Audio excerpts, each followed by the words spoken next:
আসসালামু আলাইকুম everyone. Cooking হাউজের আজকের পর্বে সবাইকে ওয়েলকাম জানাচ্ছি। আজকে আবারও একটি নতুন রেসিপি শেয়ার করব। আর আজকে একটা আনকমন রেসিপি শেয়ার করব। আজকে বানিয়ে দেখাবো মুলার সেমাই। আশা করি আজকের রেসিপিটা আপনাদের কাছে ভালো লাগবে। আর আপনি যদি আমার চ্যানেলে নতুন হন তাহলে এখনই সাবস্ক্রাইব করে নিন এবং পাশে থাকা বেল আইকনটিতে ক্লিক করে নিন। চলুন তাহলে এখন আমরা মূল পর্বে চলে যাই। এখানে আমি একটি মাঝারি সাইজের মূলা নিয়েছি। এখন মূলার উপর আর নিচ দিয়ে অল্প একটু কেটে আমি মাঝখান দিয়ে দুইটা ভাগ করে নিচ্ছি। এখন মূলাটাকে আমি ছিলে নিচ্ছি।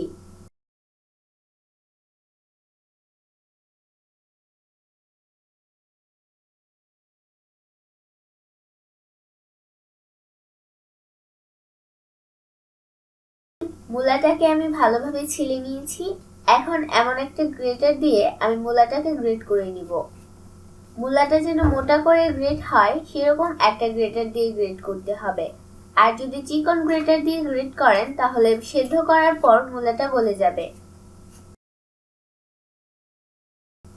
পুরোটা মূলা আমি গ্রেট করে নিয়েছি। এখন আমি এগুলোকে সেদ্ধ করে নিব।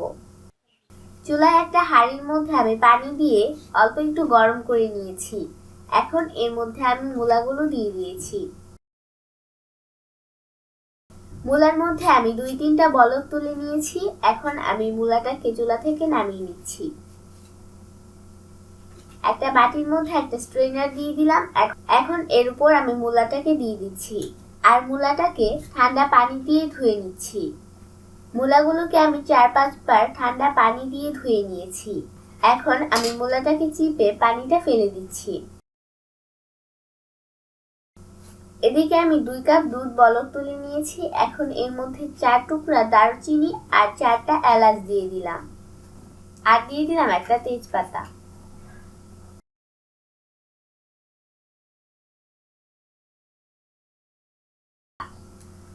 এখন দুধের মধ্যে আমি দিয়ে দিচ্ছি 1/4 কাপ লাল চিনি আর 1/4 কাপ রেগুলার সাদা চিনি।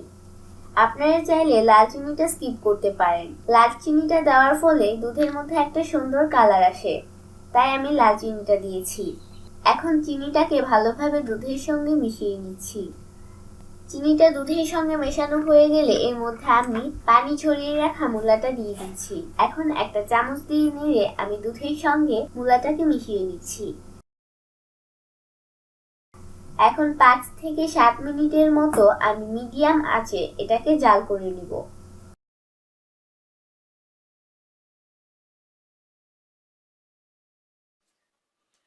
আমি সেমাইটাকে একটা বাটির মধ্যে তুলে নিয়েছি আর কয়েকটা কাজু বাদাম আর কাঠবাদাম দিয়ে সাজিয়ে নিচ্ছি।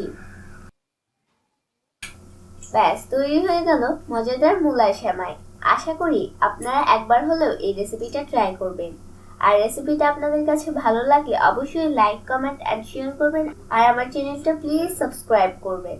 এতক্ষণ পর্যন্ত ভিডিওটা দেখার জন্য আপনাকে অসংখ্য ধন্যবাদ।